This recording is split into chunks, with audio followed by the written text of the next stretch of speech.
Este eres tú. Estás en el baño de una suite en el piso 17 de un hotel en Ciudad de México. La llave del agua está abierta aunque no te estás bañando. Es para que el ruido tape tu voz. Tienes el teléfono pegado al oído y las manos te tiemblan. No de frío, de algo mucho peor que el frío. Afuera del baño, en la sala de la suite, hay dos hombres que Rodrigo mandó contigo esa noche. No son escoltas. No te cuidan a ti, te cuidan a él. Y hay una diferencia enorme entre las dos cosas que en este momento sientes en cada célula del cuerpo. Hace 20 minutos, uno de esos hombres revisó tu teléfono. No te lo pidió. Lo tomó de la mesa mientras tú estabas de espaldas y lo tuvo en la mano el tiempo suficiente para que tú lo notaras cuando volteaste. Te lo devolvió sin decir nada, sin explicación, sin disculpa. Solo te lo puso de regreso en la mesa y te miró con esa calma específica de quien ya tomó una decisión y solo está esperando el momento correcto para ejecutarla. Llevas 3 años construyendo una vida falsa dentro de una organización real. 3 años siendo alguien que no existes para que la información que recoges sí exista y llegue a donde tiene que llegar. 3 años durmiendo con un ojo abierto, midiendo cada palabra, calculando cada gesto. Y en este momento, parado sobre el mármol frío de un baño del ojo con el agua corriendo para que no te escuchen, sientes que esos 3 años se están terminando de una manera que no habías planeado. En el teléfono, la licenciada Torres habla rápido y en voz baja. Dice que hay una filtración, que alguien dentro habló, que tu nombre está circulando en conversaciones donde tu nombre no debería existir. Dice que necesitas salir del hotel esta noche. Dice que no uses el elevador principal. Dice cosas que suenan a protocolo pero que en tu cuerpo suenan a pánico. Y tú escuchas todo eso parado sobre el mármol frío, con dos hombres afuera que ya revisaron tu teléfono, en una ciudad que tiene 16 millones de personas y en la que en este momento te sientes completamente solo. El espejo frente a ti te devuelve una cara que reconoces, pero que en este instante parece la cara de un extraño. Alguien que tomó decisiones que lo trajeron hasta aquí. Alguien que lleva años siendo dos personas al mismo tiempo y que esta noche no sabe muy bien si alguna de las dos va a sobrevivir. Pero antes de contarte cómo llegaste a ese baño, con el agua corriendo y el miedo instalado en los huesos, necesito que sepas algo. Esta historia no es sobre peligro ni sobre adrenalina. Es sobre lo que le pasa a una persona cuando el mundo decide desde que nace que no tiene lugar. Y esa persona decide existir de todas formas. Si alguna vez sentiste que tenías que esconder quién eres para que los demás estuvieran cómodos, si alguna vez viviste una vida hacia afuera y otra completamente distinta por dentro, si alguna vez el costo de ser tú mismo te pareció demasiado alto, quédate, porque esta historia es para ti.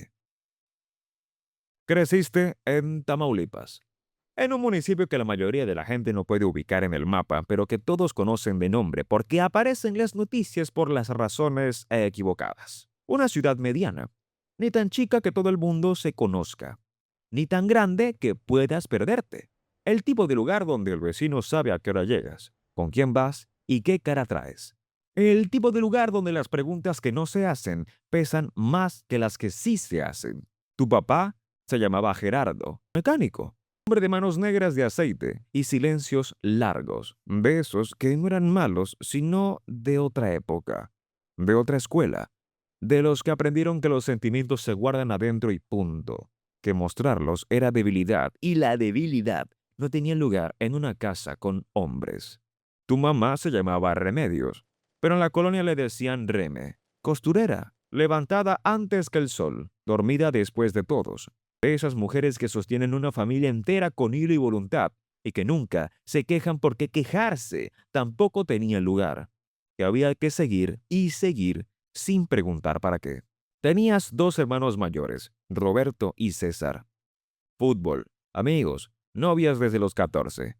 El molde estaba ahí, clarísimo para todos. Y tú intentaste seguirlo, de verdad que sí. Te pusiste los tenis por el partido y corriste hacia el balón con toda la convicción de quien sabe que lo que viene después del partido es peor que el partido mismo. porque lo que venía después era regresar a la casa y seguir siendo el que todos esperaban que fueras.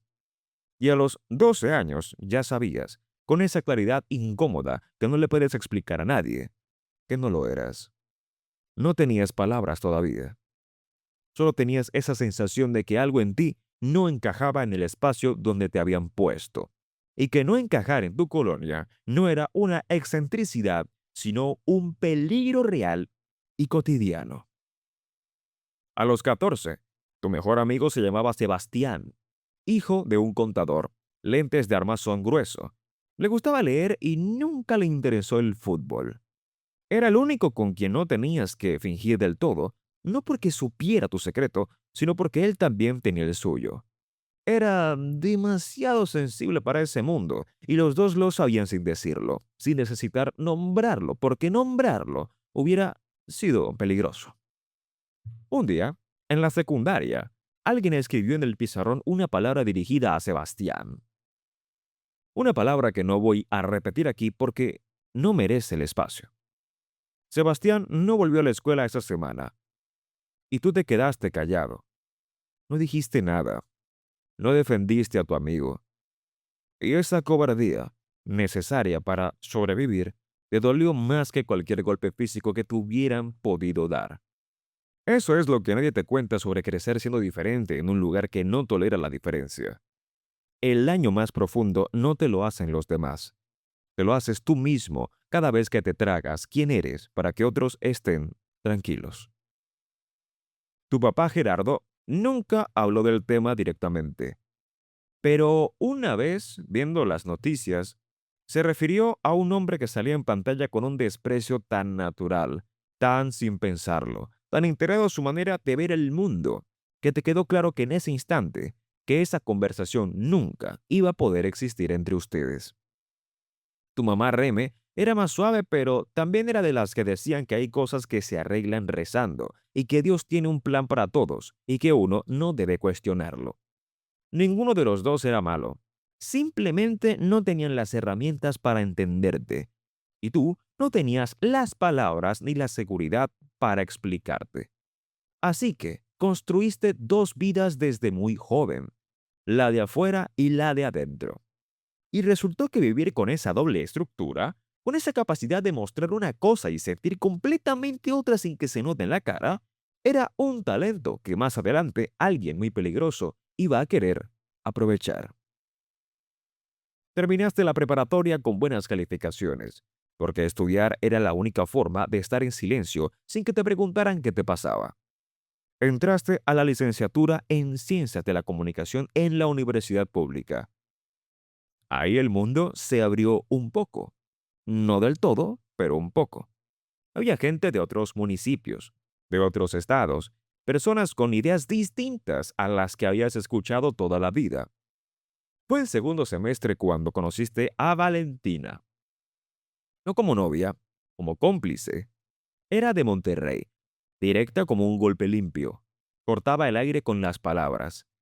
Y a los 3 días de conocerte ya te había dicho que sabía exactamente quién eras y que le importaba muy poco porque ella también le habían dicho toda la vida quién debía ser y había decidido no hacerles caso. Valentina fue la primera persona con quien no tuviste que fingir nada. Eso, después de años de actuación constante, se siente como quitarte una mochila que ya olvidaste que traías. Como respirar profundo por primera vez después de mucho tiempo aguantando el aire. Pero la universidad no era un mundo aparte. Era el mismo mundo con otra fachada. Y el mismo mundo en Tamaulipas. Tenía reglas que no estaban escritas en ningún reglamento, pero que todo el mundo conocía y respetaba sin que nadie las hubiera firmado. Había zonas de la ciudad donde no se caminaba de noche. Había conversaciones que se cortaban cuando llegaba cierta gente. Había negocios que prosperaban sin explicación lógica y propietarios que cambiaban de coche cada 6 meses sin ningún negocio visible que lo justificara. Tú lo veías todo, lo registrabas, lo guardabas. Esa capacidad de observar sin parecer que observas, de estar en un lugar sin generar presencia, era otra cosa que habías aprendido a la fuerza desde niño. En cuarto semestre, te ofrecieron un trabajo de medio tiempo en una agencia de relaciones públicas pequeña. Nada del otro mundo al principio. Redactar boletines, atender clientes, preparar presentaciones. El dueño se llamaba Augusto, 50 y tantos años, traje siempre impecable, modales de quien ha tenido dinero suficiente tiempo como para olvidar cómo era no tenerlo. Augusto tenía clientes de todo tipo, empresarios, políticos menores, algunos nombres que tú reconocías de las noticias locales, pero que en persona parecían gente perfectamente ordinaria, gente con familia, con hijos en colegios privados, con casas en fraccionamientos con nombre en inglés y rejas eléctricas y cámaras en cada esquina. Llevabas 8 meses trabajando ahí cuando Augusto te llamó a su oficina un martes por la tarde. Cerró la puerta. Se sentó frente a ti con las manos cruzadas sobre el escritorio y te dijo algo que en ese momento no terminaste de entender, pero que después definiría los siguientes años de tu vida.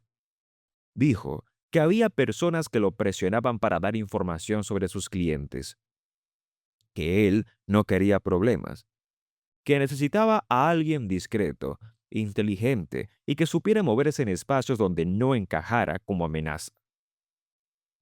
Alguien que pudiera ser invisible. Te miró fijamente durante varios segundos. Y tú supiste, antes de que terminara la frase, que te estaba describiendo a ti con exactitud. Que toda tu vida aprendiendo a ser invisible te había convertido en exactamente lo que alguien necesitaba. Dijiste que sí sin saber del todo a qué.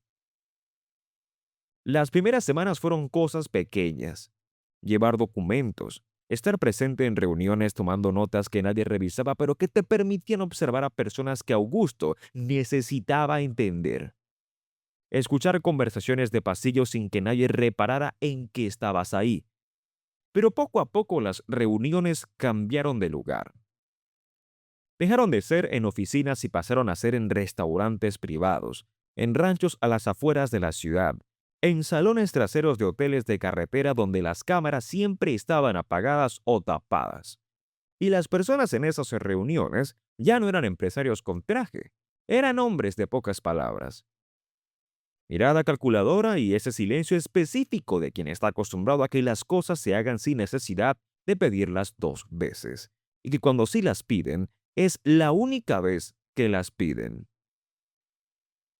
Valentina fue la primera en notarlo. Una noche, tomando café en su departamento cerca de la universidad, le dijo que estabas diferente. No te lo dijo con miedo, te lo dijo con precisión, como ella hacía todo. Le contaste lo que podías contar en ese momento. Ella escuchó sin interrumpir, que era su forma de decirte que te estaba tomando en serio. Cuando terminaste, dijo una sola cosa. Ten cuidado con quien decides ser para que otros puedan existir. No entendiste bien en ese momento. Con el tiempo entenderías perfectamente, demasiado bien. El hombre que cambió todo se llamaba Rodrigo. 40 años, alto, complexión delgada, cara de quien duerme bien porque ha decidido no cuestionarse nada de lo que hace ni de dónde viene lo que tiene. Empresario, según su tarjeta, según su historia oficial, según todo lo que se podía verificar en papel. En las reuniones hablaba poco y todos escuchaban cuando lo hacía, con esa atención tensa de quien sabe que distraerse tiene un costo. Usaba relojes que valían más que el coche de tu papá. Llegaba en camionetas con vidrios polarizados y siempre había alguien caminando exactamente 3 pasos detrás de él sin que nadie explicara por qué ni nadie preguntara. Rodrigo era, sin que nadie lo dijera en voz alta en ninguna reunión, el centro de gravedad de todo ese mundo al que tú habías empezado a pertenecer sin saber cómo ni cuándo exactamente había ocurrido. Lo que sí sabías era que Rodrigo no era solo un empresario. Lo que movía no era solo dinero limpio. Y lo que protegía con toda esa estructura de reuniones discretas, teléfonos cambiados cada mes y hombres silenciosos a 3 pasos, era algo que las autoridades llevaban tiempo intentando entender desde afuera sin poder entrar. Fue entonces cuando apareció la segunda parte de tu historia. Un hombre se acercó a ti en la cafetería de la universidad. Un martes cualquiera, sin previo aviso, sin que lo hubieras notado llegar. 30 y tantos años, ropa sin marca, nada que llamara la atención. El tipo de persona que desaparece de tu memoria en cuanto volteas.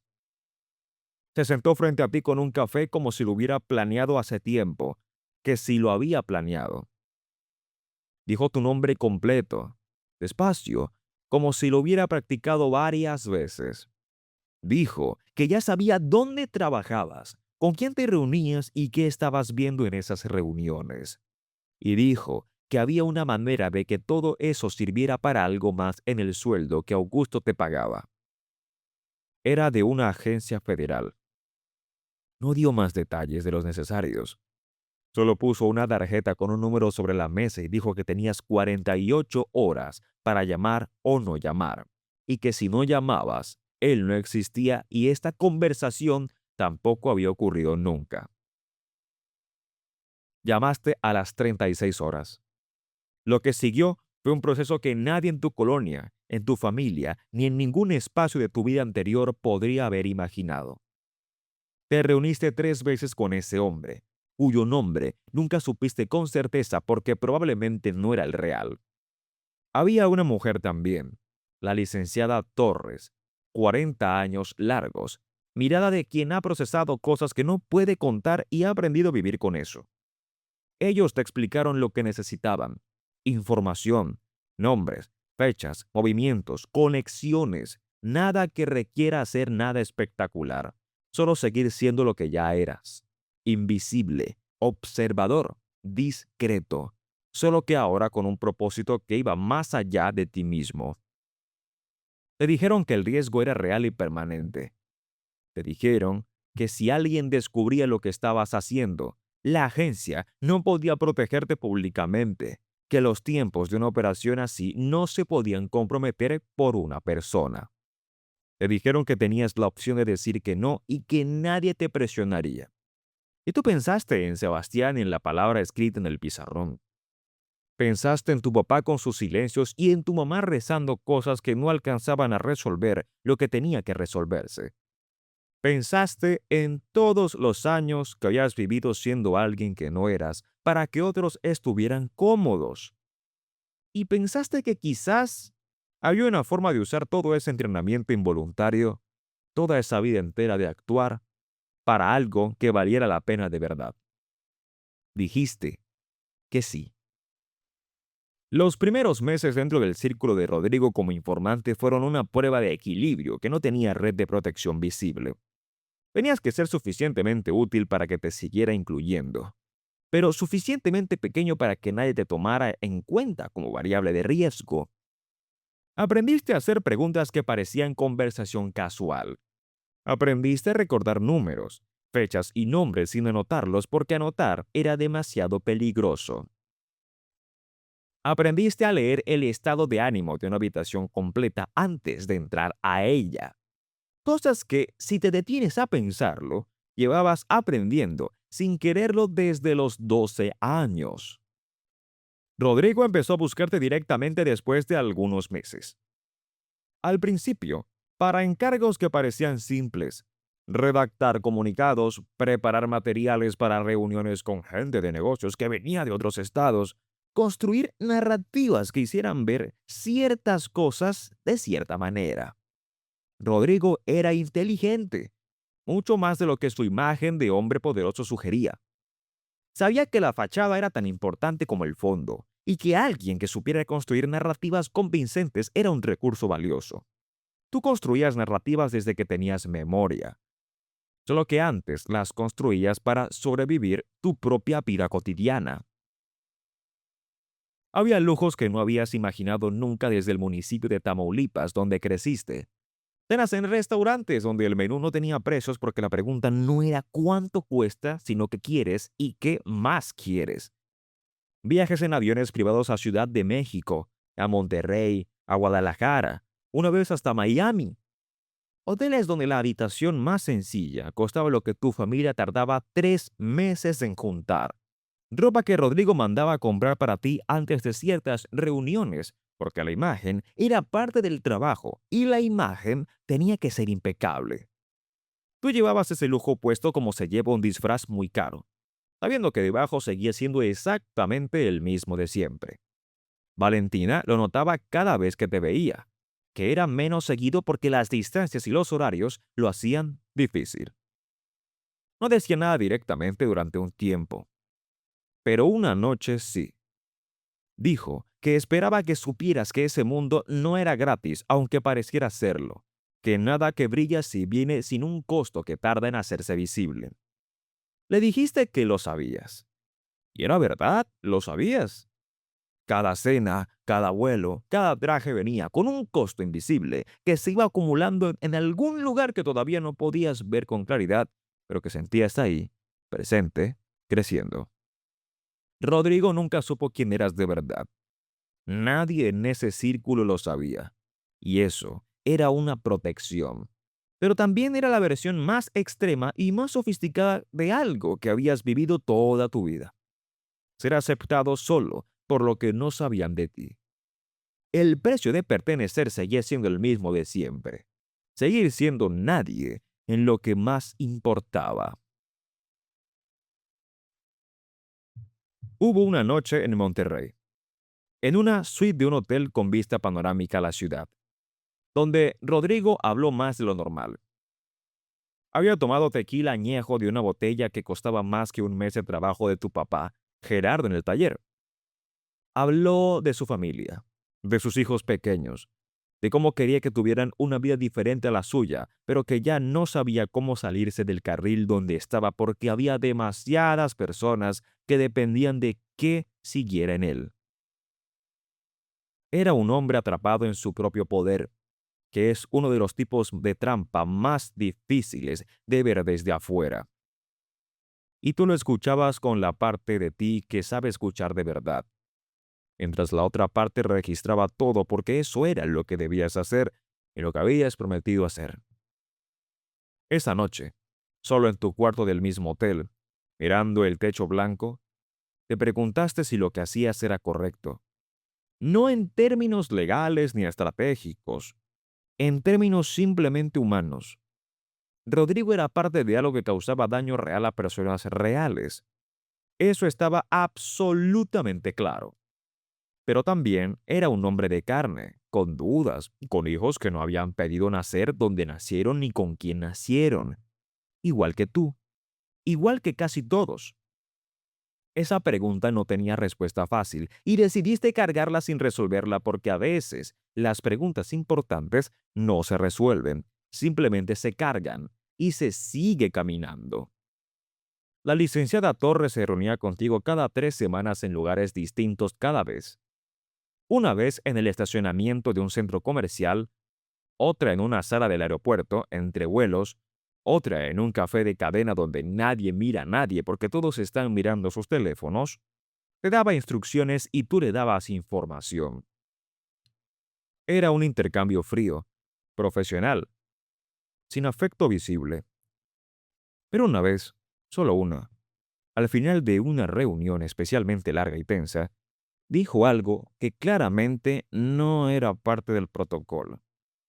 Dijo, lo que haces requiere un tipo de valor que mucha gente no entiende, porque no es el valor de enfrentarse de frente, es el valor de aguantar, de seguir, de no quebrarse en silencio. Y se fue sin esperar respuesta, como si hubiera dicho demasiado y quisiera recuperar la distancia antes de que la conversación fuera más lejos. Tu hermano Roberto llamó una tarde mientras estabas en Ciudad de México preparando una reunión para el siguiente día. Roberto no llamaba seguido. Eso era parte del lenguaje familiar que todos habían aprendido sin acordarlo. Cuando llamó, preguntó cómo estabas. Preguntó en qué trabajabas exactamente. Preguntó si tenías novia. Las 3 preguntas juntas eran un código que conocías de memoria. Preguntó si tenías novia porque eso era lo que realmente quería explorar y no sabía cómo hacerlo sin que se notara que lo estaba haciendo. Le dijiste que estabas bien, que el trabajo iba bien, que no tenías novia. Silencio de 3 segundos exactos. Roberto dijo, está bien, cuídate, y colgó. En ese silencio de 3 segundos había años enteros de conversación no tenida, de cosas que ninguno de los dos había aprendido a decir, porque nadie les había enseñado y el mundo donde crecieron no dejaba espacio para aprenderlo solo. Llamaste a tu mamá Reme inmediatamente después. Ella contestó el primer timbrazo. Siempre contestaba el primer timbrazo. Le dijiste que estabas bien. Ella preguntó si comías. Siempre preguntaba si comías, como si el hambre fuera el único peligro que pudiera imaginarse para un hijo lejos de casa. Le dijiste que sí. Ella dijo que rezaba por ti todos los días. Tú le dijiste gracias, mamá. Y lo decías completamente en serio, aunque las cosas que ella pedía para ti en esas oraciones probablemente eran incompatibles con quien eras en realidad. Pero el amor estaba ahí, torpe y real y constante, y eso era suficiente para seguir un día más. Oye, antes de continuar, cuéntanos en los comentarios desde qué país y desde qué colonia nos estás viendo. Nos interesa mucho saberlo. Ahora regresa al baño del piso 17. El agua sigue corriendo. La licenciada Torres terminó de hablar hace un minuto y la llamada se cortó. Tienes el teléfono en la mano y el corazón en la garganta. Afuera, uno de los hombres de Rodrigo tocaba la puerta del baño. Pregunta si estás bien, con esa cortesía falsa que en ese contexto suena exactamente a lo que es, una advertencia disfrazada de amabilidad. Dice que sí, que ya sales. El estómago te andaba mal. Cierras los ojos 10 segundos. Piensas en la piedra detrás de la casa de tu mamá, donde de niño te sentabas cuando el mundo se ponía demasiado pesado. Piensas en Valentina y en la última vez que se vieron y en lo que dijo al despedirse, que no dejaras que el miedo tomara decisiones que le correspondían a ti. Piensas en Sebastián, en los tenis que llevaba el día que volvió a la escuela después de esa semana, en cómo entró al salón con la cabeza levantada aunque le costara, aunque le temblara todo por dentro. Abres los ojos. Te lavas la cara con agua fría. Te miras en el espejo. El hombre que te devuelve la mirada lleva años siendo dos personas y esta noche va a tener que ser las dos al mismo tiempo mejor que nunca. Apagas el teléfono de la agencia, lo envuelves en papel de baño y lo metes en el fondo de tu zapato, contra la planta del pie, donde no va a sonar ni vibrar. Abres la puerta del baño con la cara tranquila porque llevas la mitad de tu vida aprendiendo a tener la cara tranquila, cuando por dentro todo se mueve. Los dos hombres están en la sala. Uno ve televisión, el otro te mira. Le dices que se te va a antojar bajar por algo de tomar, que si quieren algo. El que te mira dice que no. El que ve televisión no contesta. Tomas tu saco de la silla y caminas hacia la puerta de la suite con pasos normales, ni rápidos ni lentos. Exactamente el ritmo que alguien que va a buscar un refresco y en 10 minutos regresa. Cierras la puerta del cuarto detrás de ti. Caminas hacia el elevador de servicio que está al fondo del pasillo. El que viste cuando llegaste porque siempre mapeas los espacios antes de necesitarlos. Ese hábito que aprendiste sin querer y que esta noche vale lo que vale. Bajas 8 pisos a pie por las escaleras de emergencia. Cruzas el estacionamiento subterráneo pegado a la pared. Sales por la salida de proveedores a una calle lateral. Caminas 4 cuadras sin correr. Entras a una farmacia. Pagas con efectivo un teléfono de prepago. Marcas un número que memorizaste hace meses para exactamente este tipo de situación porque la licenciada Torres te dijo desde el principio que había un momento así y que más valía estar listo. Contestaron en el segundo timbrazo. Lo que vino después de esa llamada es parte de un proceso que todavía no ha terminado del todo y que tiene partes que no puedo contarte porque hay personas que siguen siendo poderosas y procesos que siguen siendo frágiles. Lo que sí puedo decirte es que esa noche no regresaste al hotel y no pasó nada que no pudieras manejar. Que la licenciada Torres activó un protocolo que cambió la dinámica completa de la operación. Que las preguntas sobre ti dentro del círculo de Rodrigo se detuvieron, no porque alguien las respondiera, sino porque alguien desvió la atención hacia otro lado de manera suficientemente convincente. Que tú Seguiste en el proceso porque salirte de golpe hubiera sido más peligroso que seguir con cuidado. Y que esa noche, en un cuarto diferente en otra parte de la ciudad, comiste algo de una tienda de conveniencia porque no querías ser visible en ningún restaurante y pensaste que hacía meses que no comías nada que tu mamá Reme hubiera cocinado. Y que eso, más que cualquier otra cosa de todo lo que había pasado ese día, fue lo que más te pesó cuando apagaste la luz. Hoy tienes 29 años. Ya no estás dentro del círculo de la misma manera. El proceso legal en el que participaste como informante está en una fase que no puedes detallar públicamente porque hay elementos que siguen siendo sensibles y personas que siguen teniendo recursos y alcance. Lo que sí puedes decir es que Valentina sigue teniendo tu cómplice más cercana, que vive en Ciudad de México ahora, trabajando en periodismo de investigación, que es exactamente lo que siempre iba a hacer, que se reúnen cuando pueden y siguen sin necesitar explicarse, porque algunas personas simplemente te conocen y eso no requiere actualización constante.